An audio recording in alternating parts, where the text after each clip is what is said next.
Hello and welcome back to our lesson. So, in today's lesson we will focus about Gantt. So, Gantt charts are a visual representation of a project schedule. It used to plan and track the progress of tasks over time.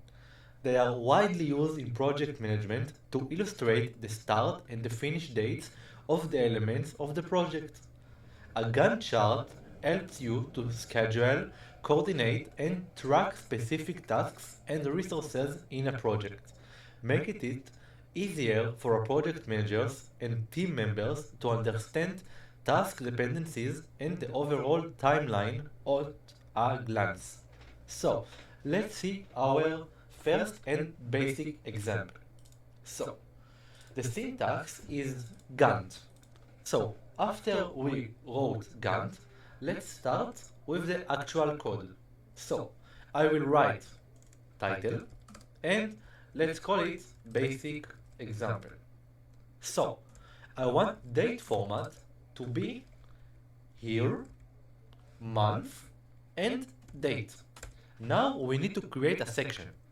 So, the section called tasks and task 1 will be at 2024 March at 11th, and it will be last one day. Now task 2 will be at the same date but 13 for 2 days, and task 3 will be at 12 for 3 days. So, this first example demonstrates a simple Gantt chart with a single section titled Tasks, outlining 3 tasks with a specific start dates and duration. Each task is listed under the task section with its start date and the number of days it takes to complete.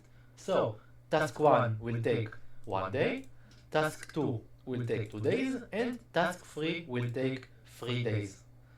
And if you notice, I have here a red line. A red line is when I have a Gantt with the current date included. So while I'm recording this course is 14 in March. So this is 14 in March. And because of that, there is a red line. So let's continue with a second example of 2 sections. So, as we did earlier, example with 2 sections. Let's do the date format as earlier. So, year, month, and date. Now, section 1 will be called section 1. The first task will be do homework. I will call it A1. It will start at 2014 at first at January, and it will last 30 days. Okay. Now the second task at section 1 will be clean the house. So I want the clean the house task will be after A1. So after I finish my homework, and to last 20 days. So now let's move to the second section. I will copy and paste it. So section 2, let's say the first task is to learn Python. Let's change it to 12 and it will last 12 days.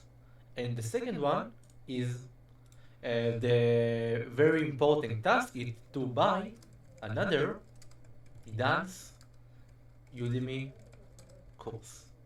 That's all. And I want it to be 24 days.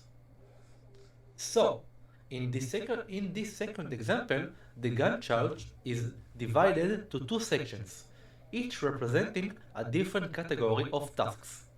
Section 1 includes tasks like doing homework and cleaning the house, each with specified start dates and duration. Section 2 focuses on learning activities including learning Python, and purchasing another course. So, this structure helps you to organizing tasks into categories for better clarity. So, let's continue. Now, the third example will be the as the earlier, but with compact. So, I will show you the example, I will copy it and paste it, but now let's add the following thing. So, I will write these third lines, I will write display mode. One second. So, display mode, I want it to be compact. So, as you can see, this example follows the structure of the previous chart but utilized a compact display mode, which allows you for linear visualization of tasks. This mode is particularly useful for presenting many tasks in a limited space, making it easier to get an overview of the project timeline and tasks without scrolling. So here you have the same example, but on a compact mode. So now we have only 3 lines and not 4. So let's continue with the example number 4, the example with milestone. So let's do the following thing. Title will be example with milestone. And now I want the date format to be without the here, and the axis format to be hour and month. That's all. So now we will initialize a milestone. So I will write initial milestone. I want it to be from type milestone. I want it to call M1. This is the name of the milestone. I want it to start at 5:49 and to last 2 minutes. Now I want to create task A, to last 10 minutes, task B to last 5 minutes, and the final milestone to be a milestone. I call it M2. It will start at 6 and 8 minutes, and it will last 4 minutes. So here the chart introduced you a milestone, which are significant points of events in a project timeline. Unlike tasks, milestones typically have no duration, but mark important achievements or deadlines. This example used a different time format, hours and minutes, and includes an initial milestone, 2 tasks with their duration, and a final milestone, showcasing how milestones are interpreting with tasks highlights key project moments. So let's continue with another example with done, create, and active. So let's call it the example with done, create, and active. Now let's create an apple. The apple we call him A, the letter A.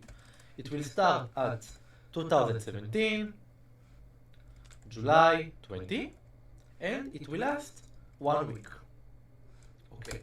Now let's create a pie, but the pie will be from type done, and I will call it. It will be after A, and it will start at 2017, July 23, and for 3 days. That's all. Now let's create a banana. The banana is from create type. I will call it B, and it will be 2017, July 23, for 1 day.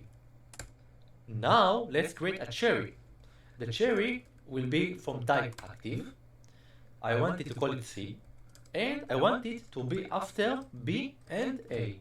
So both A and B to be before the cherry, and it will last 1 day. So this Gantt chart illustrates the use tasks of status, such as done, crit. Crit is from the word critical, and active. These statuses help you identify complete tasks that are critical to the project success, and currently active tasks. By assigning statuses, team members can quickly gauge the project process and identify areas requiring immediate attention. So, let's continue with another example of exclude weekends. So, I will call it, let's call it exclude weekend example.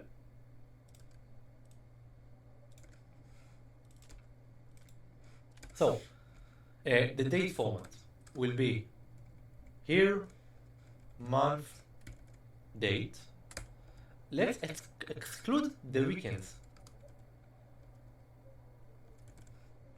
Okay. And the section will be a section. Okay. Now, let's create our section. So, completed task. It will be from type done. I will call it this one. It will start at 2014, January 6, and it will last 2 days. Let's create an active task. It will be an active. I will call it this 2, 2014, January 9. It will last 3 days. Let's create a future task. It will be disk 3 after disk 2, and it will last 5 days. And the last one, it will be future task 2. It will call this 4 after this 3, and it will last 5 days. So, this final example shows a Gantt chart where weekends are excluded from the project timeline. This is particularly useful in contexts where work only occurs on weekdays. The chart specified tasks as completed, active, and future, provides a clear view of what's been done, what is correctly in progress, and what is planned, all while according for the non-working days in the schedule. So, this is all for this lecture about Gantt. I hope you understand the Gantt examples and the power of Gantt charts. I will see you at the next one. Bye bye.